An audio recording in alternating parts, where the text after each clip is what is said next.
Yeah, when we planted Hope City Church back in 2011, we knew a couple things. And one of the things that we knew is that we didn't know a lot of things. And so when we connected with Excel and through coaching, this was one of the opportunities for me to get a lot of input. There were many days when I had no answers for how to take a next step, where I didn't know how this was all going to work out. And guys that I'm still in relationship with today were coaching me and letting me know, hey, it's okay, and walked me through some things that I probably couldn't have walked through myself. Yeah, some coaching I think is clinical or professional in the sense that you can talk to someone at certain times with certain questions, and the coaching that I received was much more relational. And so the ability to call at a moment's notice, or after a bad Sunday, or when something went down, the accessibility of coaching through Excel has been the most beneficial for me.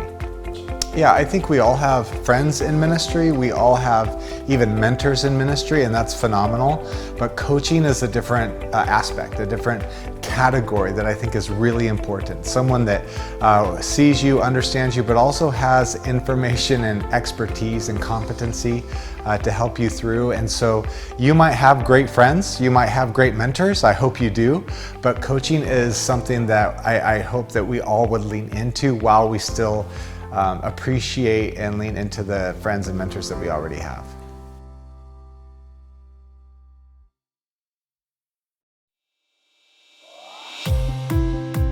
In our coaching, we want to accomplish two main goals. One is we want our church planters to know that somebody is for them.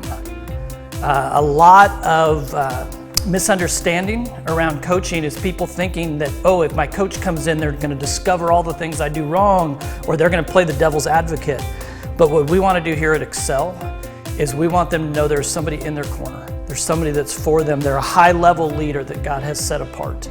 So that's number one. But the second thing we want to do in our coaching is we want to ask those questions that maybe we're not going to ask ourselves. So those difficult questions, but by answering them, they're going to take us to those places we never thought possible. So our coaches are really question askers. It's not designed to be the one who comes in with all the right answers, but the one who actually comes in with all the right questions to draw out of you what God has put into you, to draw out of you your leadership abilities. And so our goal in coaching is that that's more of a relationship than a hierarchy. This is the boss and this is the other person. So here's how we go about it in Excel. Probably different than how most organizations go about it. We have our planters actually choose who their coach is. So they'll be involved in different events, they'll be involved in a discovery center, they will meet different coaches. And we train our coaches and we certify our coaches, but then the planter gets to come along and say, well, what about this person that I met? Or what about that person? And as a coaching coordinator, I then make that introduction and set up that relationship and evaluate. So one of the things that we have going for us right off the bat is the coach knows this person chose me. This person is inviting me into this relationship with them. Coaching is intimidating. It's hard to invite somebody in and show them under the hood and show them those things. So here's what I would encourage you to do. The Heath brothers, Dan and Chip Heath, said you got to try to start ooching some things. And what they mean by ooching is just try it a little bit and see what happens. And so to enter in and say, hey, I'm going to give this a try. And choose, maybe it's 30 days, maybe it's 90 days, but say, I'm going to start asking somebody to coach me. And once they start coaching, then see how that goes. So don't look at it as a lifetime sentence or a lifetime commitment, but something where, hey, I'm going to invite somebody in, but here's the next piece. You're going to get out of coaching what you put into it. So if you're looking at it and you go in defensively, that relationship and that coaching experience is going to be one of justification and defense. And so go in and with that goal of, I'm going to connect with my coach. Go in with that goal of, I'm going to show them some things. I'm going to trust them through this process. And then as you begin to share a little bit more and a little bit more, just keep diving in. And so maybe that 30 days becomes 90 days and that 90 days becomes another 6 months. But just to do it a little bit at a time and let the process work itself through.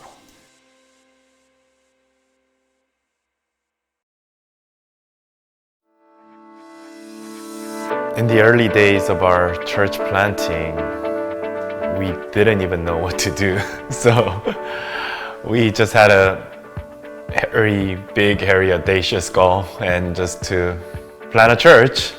So to have Excel alongside us and say, hey, we'll coach you, we'll help you through the process, we'll help you with raising funds, we'll help you in admin, logistic, and all the things that are involved in starting a church, having a church, nonprofit, insurance, and all of that.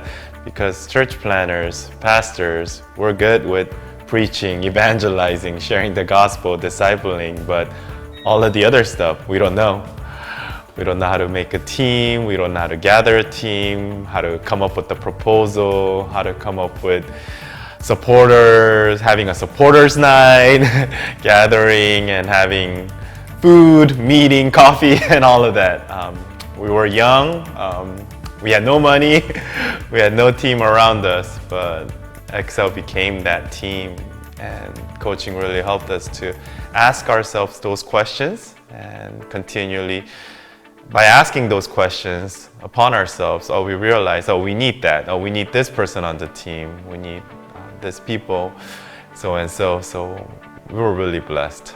When you see the leadership of Excel and the people that are behind Excel, just to name, JD, Lori, and Alan, Brian, people that I've been closely associated with Excel, they are family to us. And I think that's one of the greatest strengths of Excel, because there are many networks that can help you financially, or that can bless you theologically, or even train you and take you to seminars or conferences.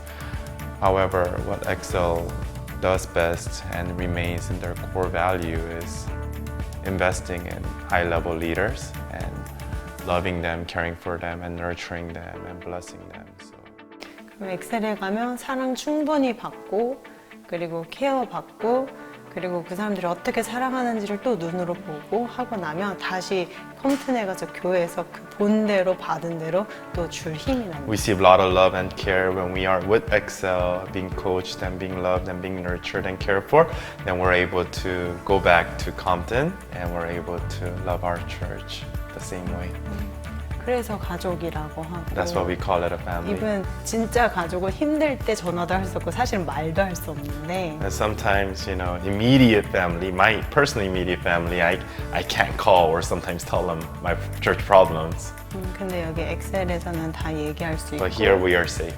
근데 우리가 이렇게 느낄 수 있는 거는 이미 그 패스터들이 플랜터 하신 분들이 우리에게 그 솔직한 모습, 솔직한 나눔 이미 해주셨기 때문에 Because the church planters before us, they've done this and they've lived this and they have already went through this, so they're able to sit with us.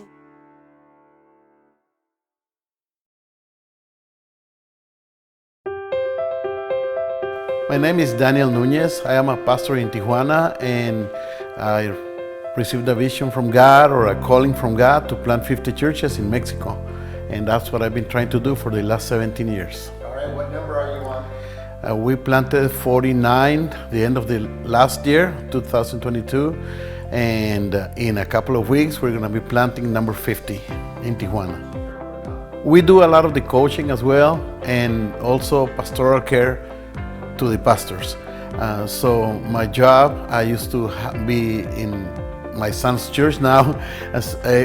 Almost 8 years ago, we handed the church over to my son, and now I pastor the pastors. So I do a lot of the mentoring, a lot of the also the training, but more than the training, which I have a whole team for that. We do a lot of the mentoring and coaching for them, and pastoring, which is, I think it's more my role in that case. I get to take out a pastor and his wife almost every week, take them out to dinner and ask them how their family is, try to stay away from ministry, church questions, and concentrate on their family. And in our culture in Mexico, that is unheard of. So it's hard for for us to even have them open up, but when they realize that we care, and that's part of the Excel experience for us, for my wife and me, that we have been taken care of. Excel has provided the mentoring. Excel has provided funds for and mentoring, for coaching, for even connections with the pastors in Mexico, and that way they feel that we are, but that they know that we care for them. The way we mentor pastors is by asking them questions that they never thought about. Whenever we ask them, have you thought about this? Have you thought about this? Did you try this? Did you try that? And that way they have a different perspective, and it's not just focused on one thing that they're thinking of doing, but they know that not only do they have the mentoring on our part, like my wife and I with the pastor and his wife, but also that we have the connection with all the pastors on the network, that I'm always telling them, find 2 or 3 guys that you will spend time with, that you want to do life with, and so that those are kind of some of the advice that we give them. And like I said, it's so hard for them to find time, and they will find time for church, they will find time to preach, they will find time to, but going, I mean, even to the point of asking them, pastors, you need to go to a church that nobody knows you at, and just be there and sit down and don't have anything to do and just take it in, because you need to be fed as well.